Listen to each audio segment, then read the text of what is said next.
야곱은 꿈이 큰 사람이었습니다. 그러나 그 꿈을 자기 욕심대로, 자아대로, 자기 방식대로 이루려고 했습니다.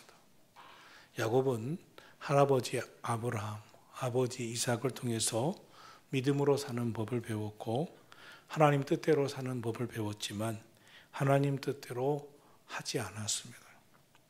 야곱의 자아는 너무나 강했습니다. 자아가 강한 사람은 모든 것이 자신이 생각대로 되어져야 합니다.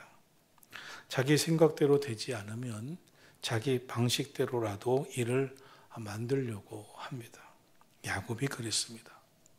자신의 생각을 내려놓지 못했습니다. 자기 방식대로라도 어떻게든지 자기가 원하는 꿈을 이루기 원했습니다.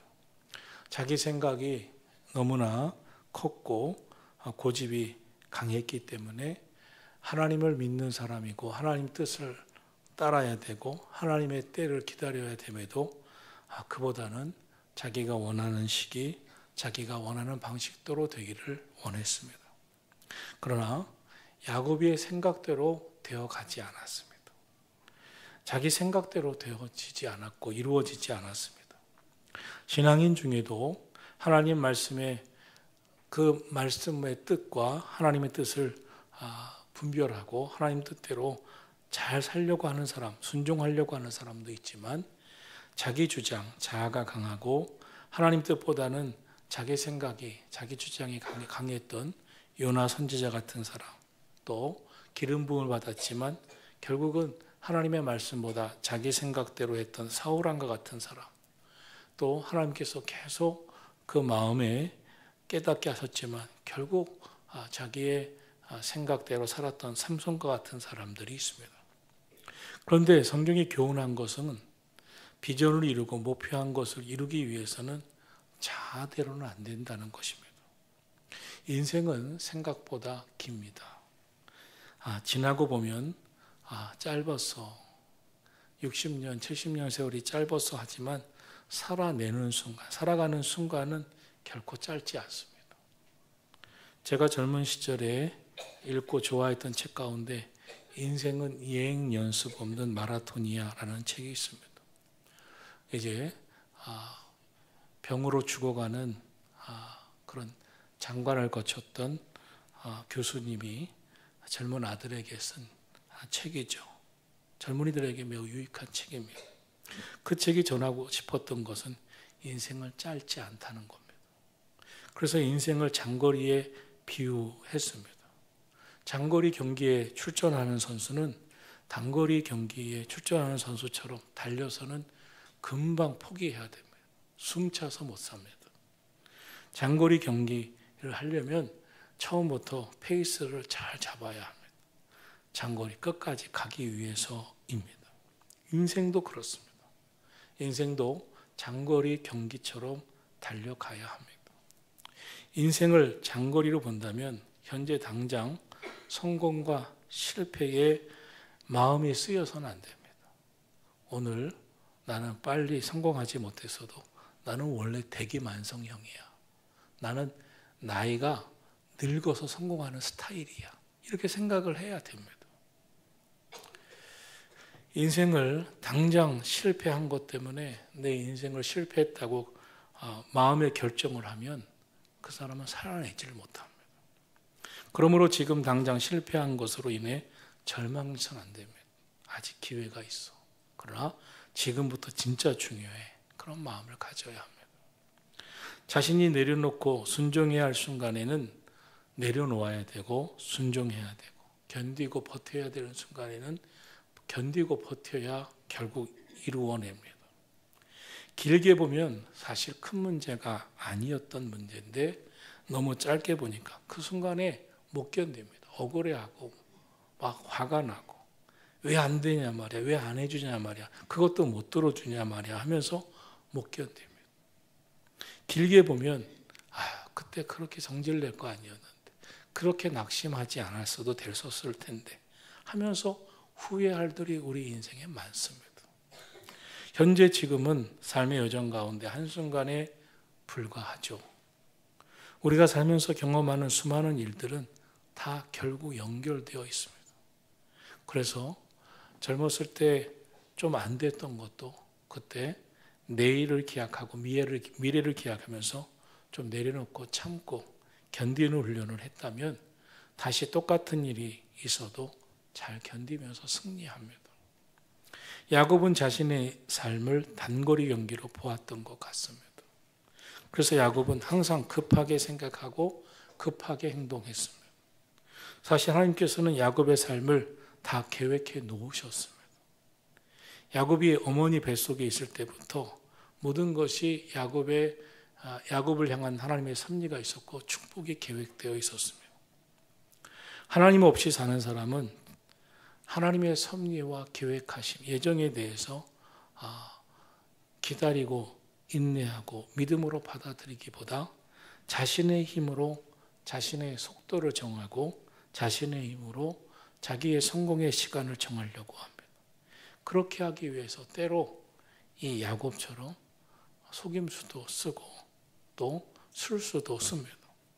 그런데 하나님 믿는 사람은 자신의 힘으로 살려고 해서는 안 됩니다. 하나님의 뜻대로 살아야 합니다.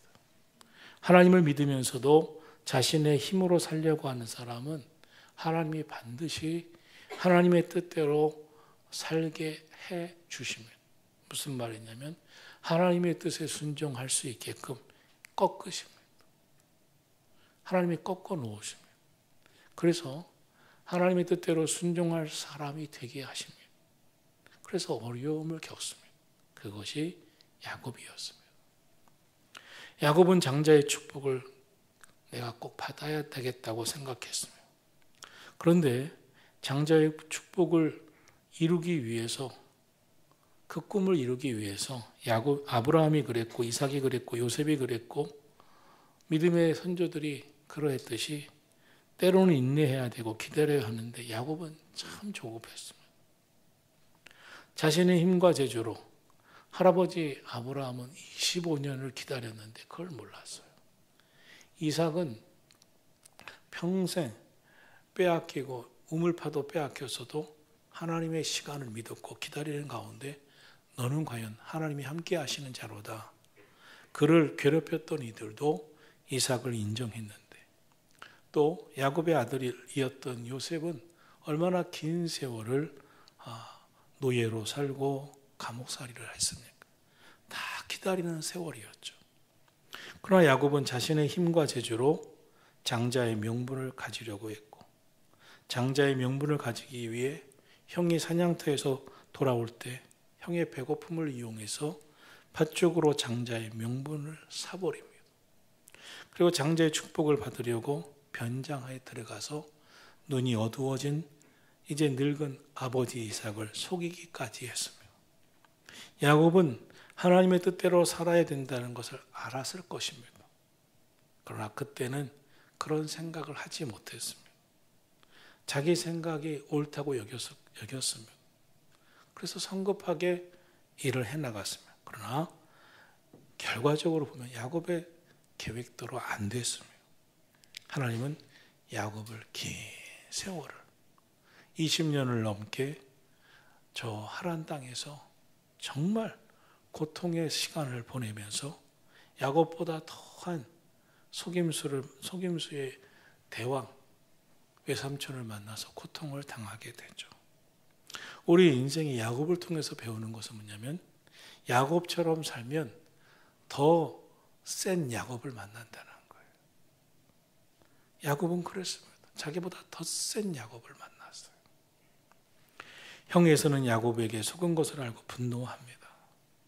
아버지 이삭은 야곱에게 속은 것을 알고 마음 아파합니다. 형에서는 분노의 감정으로 그 마음을 다스리지 못하고 복수의 감정으로 동생 야곱을 죽일 계획을 세웠습니다. 아버지가 늙으셨으니 아버지 초상만 치르면 동생 야곱은 그날 죽는 날이다. 그러니까 에서의 계획은 아버지 초상날이 동생 초상날입니다. 결국 야곱은 형을 피해 도망가야만 했습니다. 아버지 초상날 자기도 죽을 수 없기 때문에. 이로 인해 야곱의 삶은 엉망이 됩니다. 야곱이 장자의 축복을 받으면 다 되고 정말 장자의 축복 받은 대로 될 줄 생각했겠지만 꿈은 다 깨지고 이제는 내일을 알 수 없는 불안한 하루하루를 살아야 되는 도망자 인생, 그리고 도피자 인생이 되었습니다. 수단과 방법을 가리지 아니하고 자기 생각대로 한 결과는 너무 참혹했습니다. 너무나 안타깝죠. 아버지 이삭의 장례를 못 봅니다. 어머니, 그렇게 사랑했던 어머니를 20년 넘게 엄마를 더 이상 볼 수가 없었습니다. 안타까운 것은 야곱이 기억해야 할 것은 하나님께서는 야곱에게 복을 주시기로 계획하셨고 이미 말씀하셨다는 겁니다. 그러나 야곱은 그 하나님의 계획과 때를 기다리지 않았습니다. 야곱은 자기 생각하는 대로 될 줄 알았습니다. 그러나 그렇게 되지 않았습니다. 우리의 삶도 마찬가지입니다. 본문에 보면 아버지 집을 떠나 도망가는 야곱이 등장합니다. 창세기 28장 11절에 보면 한 곳에 이르러 해가 졌습니다. 이제 처음 아직 어린 야곱이 집을 떠나 내비게이션이 있습니까? 자동차가 있습니까? 운전기사가 있습니까? 그리고 낙타와 낙타를 잘 모는 그를 호송할 그를 돕는 종들이 있었습니다. 홀로 내비게이션도 없는 어디로 가면 된다. 물어 가야 하는 그 길을 가는 거예요. 아직 처음 나서는 젊은 아이가, 어린 아이가. 그것도 무슨 일을 당할지 아무것도 모르는 거예요. 어디서 자야 할지도 모르는 거예요. 어디서 유숙하는 것도 모르는 거예요. 참 대단합니다. 근데 왜 보냈을까요? 죽기면 안 되니까. 죽을 수 없으니까 보냈겠죠. 그런데 야속하게도 하루 종일 걸었지만 얼마 걷지 못하고 밤이 찾아왔어요. 이제 한 돌을 여기서 주워다가 그것을 돌베개로 삼습니다. 거기서 누워 잠을 청합니다. 그날 밤 야곱은 꿈인지 환상인지를 성경은 꿈으로 얘기하지만 환상을 봅니다. 28장 12절에 보면 사닥다리가 땅 위에 서 있는데 그 꼭대기가 하늘에 닿았고 또 본즉 하나님의 사자들이 그 위에서 오르락 내리락 하는 그런 환상을 봅니다. 꿈을 꿉니다. 너무 특별합니다. 야곱은 꿈에 하나님을 배웠다 그랬습니다. 하나님께서 그곳에 찾아오신 것이죠. 그래서 야곱은 오늘 본문 16절에서 여호와께서 과연 여기 계시거늘 내가 알지 못하였도다. 야곱이 고백하는 말씀이 나옵니다. 왜 이런 고백을 했겠어요? 15절에 보면 하나님이 이렇게 말씀하셨기 때문이죠. 야곱아, 내가 너와 함께해서 내가 어디로 가든지 너를 지키며 너를 이끌어 이 땅으로 돌아오게 할 거다. 내가 내게 허락한 것을 다 이루기까지 너를 떠나지 아니할 것이다. 하나님의 말씀은 야곱과 함께 하시겠다는 거예요. 지금 어디로 가는지 그 길도 모르고 어떻게 해야 할지도 모르는 야곱과 함께 하셔서 반드시 너를 이곳으로 돌아오게 할 거라는 거예요. 이 하나님의 말씀, 갑자기 나타난 하나님을 만난 야곱. 그런데 야곱은 이 말씀을 듣고 첫째로 그 약속을 굳게 믿어요. 말씀을 믿어요. 모든 인생에는요, 나를 찾아와 말씀해 주신 하나님의 말씀을 믿음으로 시작합니다. 성도들이 참 기적이고 축복이고 참 복이다 하는 게 있습니다. 어느 날 누군가를 통해서 성경을 받거나 또 말씀을 듣거나 예배에 참석하거나 어떤 경우든지 하나님과 연결되는 시간을 갖게 되죠. 하나님 우리 마음에 감동을 주시거나 어떻게 하시든지. 그런데 말씀을 들을 때 하나님의 은혜와 축복을 받은 사람들의 공통점이 있습니다. 그 말씀이 믿어지는 거예요. 그 말씀을 아멘으로 받는 거예요. 아멘. 내게 그렇게 될 것 같다. 되어질 것이다. 야곱이 그랬어요. 하나님이 갑자기 찾아와서 꿈속에서 사닥다리 환상을 보게 하시고 내가 언제나 너와 함께 할 것이다. 너를 무사히 지켜줄 것이고 이곳으로 돌아오게 할 것이고 그때까지 내가 허락한 모든 것을 다 이룰 것이다. 근데 하나님의 말씀을 들었을 때 야곱이 어땠을까요? 주일날 또 오늘 또 시간 여러분 하나님이 여러분을 지키신대요. 여러분을 축복하신대요. 여러분의 생애 금년에 놀라운 일이 있을 거래요. 이렇게 말씀을 하면 뭐 어떤 일은 아멘. 야곱처럼 그러시는 분이 있겠죠. 근데 어떤 분이 그러지 진짜일까? 그러면 좋겠고 되나 볼게요. 이러시는 분도 있어요. 되나 볼게요 하면 안 되죠. 그건 안 믿는 건데. 하나님이 되나 볼까 하는 사람한테 주시질 않죠. 하나님이 그런 분이 아니죠. 믿음의 사람. 성경은 믿음대로 될지어다 했는데요. 야곱이 믿었어요. 그 말씀 믿었어요. 그런데 야곱은 그날 이 하나님의 약속의 말씀이 반드시 내게 이루어져야 되겠다고 하는 굳은 결심을 한 것 같아요. 그래서 소원 기도를 드립니다. 지금 그 길은 앞으로의 삶은 미래는 내일은 하나님이 함께 하시지 않으면 야곱은 정말 캄캄한 인생인 거예요. 지금 이미 하룻길을 지나왔어요. 고향 땅에서 엄마의 배움을 받고 하룻길을 지나왔어요. 엄마가 그랬던 것 같아요.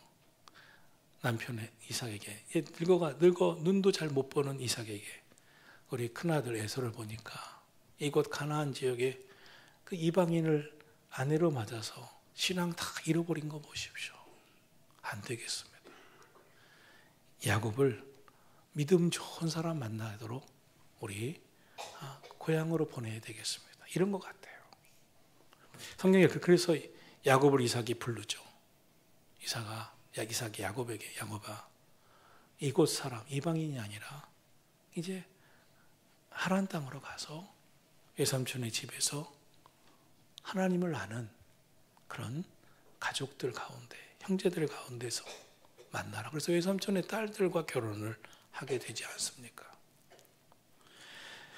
이 엄마는 그랬던 것 같아요. 남편에게 이 야곱을 살리려면 야곱의 미래를 위해서 우리 가정의 미래를 위해서 이 결혼 문제를 심각하게 생각해서 보내야 된다. 지금 형 에서가 죽이려고 해요. 이런 말은 참 안 했던 것 같아요. 그래서 야곱이 떠나왔어요. 야곱은 엄마에게 또 모든 사정을 다 아니까 정말 집을 안 떠날 수가 없었죠. 하룻길을 왔어요. 지금 이제 외삼촌의 집까지 얼마나 가야 될지도 모르고 정말 어떻게 가야 될지도 모르는 캄캄한 상황이에요. 근데 하나님이 꿈속에 나타나시고 말씀하시는 거예요. 이 하나님을 꽉 붙잡아야 돼요. 하나님을 꽉 잡아야 돼요. 하나님의 도움을 꽉 잡아야 돼요. 그때 야곱이가 한 것이 하나님을 잡아야 되니까 하나님의 은혜를 구해야 되니까 하나님 앞에 서원합니다. 20절로 22절입니다. 야곱이 서원하여 이르되 하나님이 나와 함께 계셔서 내가 가는 이 길에서 나를 지켜주신다면 21절 나를 평안히 돌아오게 해주신다면 여호와 하나님은 나의 하나님이 되실 것이고 22절 내가 기둥으로 세운 이 돌베개 이것을 기둥 삼아 하나님이 집이 될 것이고 하나님께서 내게 주신 모든 것에서 10분의 1을 내가 반드시 하나님께 드리겠나이다. 하나님이 함께 하시겠다고 하시는 말씀 딱 붙잡고 야곱은 그러면 나는 이렇게 해드리겠습니다 하고 서원 기도를 올려드리고 하나님도 약속 지키세요. 저도 약속 지킬게요. 하나님 약속 지켜주세요. 나도 하나님 앞에 서원한 약속 지킬게요. 아마 매일 매순간 홀로 걸어가는 그 길이었으니까 걸음걸음 할 때마다 하나님 서원 기도했잖아요. 하나님도 내게 말씀하셨잖아요. 지켜주실 거죠. 지켜주실 거죠. 하면서 걸어갔겠죠. 하나님 내가 그날 누워서 잠을 자던 돌베개를 베어 잠을 잘 때 하나님 나를 찾아와 만나주셨죠. 꿈으로 보여주셨죠. 음성으로 말씀하셨죠. 그것을 성전 기둥으로 삼아 주님의 전을 섬기고 나는 믿음으로 하나님을 나의 하나님 아버지로 섬기며 살고 구별된 생활까지 하겠습니다. 아마 그 순간 야곱이 할 수 있는 최선의 기도는 그거였을 거예요. 미래를 알 수 없었던 야곱. 그 인생에 찾아온 그 놀라운 갑작스러운 너무 무시무시한 무서운 위기 이거를 극복할 수 있는 유일한 길은 하나님의 은혜, 하나님의 도우심밖에 없잖아요. 그런데 그 소원 기도는 이루어졌어요. 20년 후에 돌아올 때 야곱은 성경에서 당대의 거부로 소개하고 있습니다. 거부가 되어 돌아옵니다. 하나님이 지켜주신 은혜 속에 돌아옵니다. 그리고 야복강 기도를 통해서 형 에서와도 서로 끌어안고 화해합니다. 가장 어려웠겠죠. 그 야복강 기도를 통해서 형과 화해하고 고향 땅으로 그 강을 건너 발걸음을 한 그 순간과 이 고향을 떠나 이 하란 땅으로 가던 그날 밤 만난 이 베델의 하나님 앞에 드렸던 서원 기도는 야곱 생에 아주 중요한 두 기둥이 되는 기도였고 이 삶의 아주 중요한 그의 인생의 터닝 포인트가 되는 순간이었죠. 사무엘 생에 한나도 서원 기도를 드렸습니다. 실패했던 삼손도 마지막 블레셋의 기둥 앞에 붙잡혀 마음껏 조롱당하다가 서원 기도, 하나님 한 번만 힘달라고, 머리카락 다 잘려 정말 짐승처럼 살고 있는 이 순간 마지막 한 번만 힘을 달라고, 그러면 내가 그동안 불순종하면서 하나님 뜻대로 살지 못했던 것 마지막 힘을 내서 내가 하고 싶은 게 있습니다. 기도를 드렸죠. 서원 기도는 능력이 있었습니다. 서원 기도를 지킨 사람은 더 큰 축복을 받았습니다. 한나는 서원 기도를 했고 서원 기도를 지켰던 그는 더 큰 복을 받았죠. 야곱은 하나님의 축복을 원했어요. 그렇지만 하나님의 축복을 원하면서도 하나님과 상관없이 자기의 생각대로 살았어요. 그래서 결국 큰 위기를 만나고 그의 생각대로 성공자가 아니라 실패자가 되어 도망치는 삶을 살았죠. 그러나 그때 찾아오신 베델에서 만난 하나님 체험은 야곱의 인생을 완전히 바꿔놓았어요. 알고 보니 나는 나 혼자가 아니었다. 하나님이 함께 하시는 나였다. 나는 혼자서 내 마음대로 내 생각대로 성공하려고 했지만 하나님은 그것도 날 지켜보셨고 결국 보니 이 광야로 몰아낸 것도 하나님이시고 이제부터도 하나님이 지켜주셔야 되고 돌아올 때도 하나님의 은혜와 축복을 받아야만 돌아올 수 있다는 것을 알았어요. 사랑하신 성도 여러분, 우리의 삶이 왜 힘듭니까? 내 힘으로 모든 걸 하려고 할 때 힘든 거예요. 우리의 삶이 왜 외롭습니까? 내 힘으로 하려고 하다 보니 살다 보니 외롭습니다. 주님 없이 살아가려고 하기 때문에 힘듭니다. 내 힘으로 고통과 외로움을 해결하려고 하나님 없는 삶을 사니까 괴롭고 고통스럽고 외롭습니다. 우리가 힘들고 외롭고 고통스러운 이유는 하나님과 함께하지 않는 삶, 하나님 말씀에 순종하지 않는 삶, 하나님의 음성에 귀 기울이지 않는 삶, 하나님 뜻대로 살지 않는 삶 때문 아닌가요? 하나님의 은혜의 보호막이 없는 인생은 어디에 있든지 힘이 듭니다. 두렵습니다. 불안합니다. 하나님과 함께할 때 불안과 고독과 두려움과 문제가 다 사라지는 것이죠. 우리 인생 하나님이 주신 위대한 묵시, 비전, 위대한 뜻을 발견해야 합니다. 하나님의 음성을 들으셔야 합니다. 하나님이 말씀하셨어요. 내가 반드시 너와 함께하며 너를 인도하며 반드시 돌아오게 할 것이다. 이 하나님의 음성을 들으면 우리가 내가 어떻게 살아야 할지를 분명히 알죠. 하나님과 동행해야 되는구나. 그것을 깨달은 이 야곱이가 할 수 있었던 최선, 서원하며 기도합니다. 그리고 자신도 하나님의 뜻을 지키려고 하고 하나님의 뜻을 하나님께서 이루어 주시기를 간절히 원하죠. 그런데 야곱은 서원 기도한 그것보다 수십 배, 수백 배, 수천 배의 복을 받습니다. 오늘 우리에게 필요한 게 있습니다. 하나님이 주시는 하늘의 비전을 보는 거예요. 야곱이 만난 꿈, 그 환상을 보는 거예요. 야곱이 가장 힘든 순간에 찾아오신 사닥다리 환상을 통해 보여주신 하나님의 그 음성과 하나님의 뜻을 발견한 그 순간 야곱은 달라져요. 내 힘으로 사는 것은 실패고 주님 인도하심 따라 살면 복 있는 인생이 되는 것이다. 그 인생은 결론을 내립니다. 이제는 하나님 뜻대로 살아야 할 것이다. 물론 야곱은 그 이후 계속 하나님께서 훈련해 가시고 연단해 가시는 과정을 겪습니다. 인간은 한 번에 변하지 않기 때문에 그렇습니다. 저의 인생도 돌아보면 한 번에 변화되질 않아요. 여러분도 한 번에 변화되기 힘들 겁니다. 그러나 그럼에도 불구하고 하나님이 우리를 붙드시고 계시는 거예요. 하나님 인도하시기 때문에 결국 야곱은 험악한 세월을 살았지만 복을 받았어요. 오늘 저와 여러분도 깨닫기를 축원합니다. 하나님 안에 거하십시오. 오늘도 하나님 주시는 그 위대한 묵시를 보고 하나님의 음성을 들을 수 있는 이 밤이 되기를 예수님의 이름으로 축원합니다.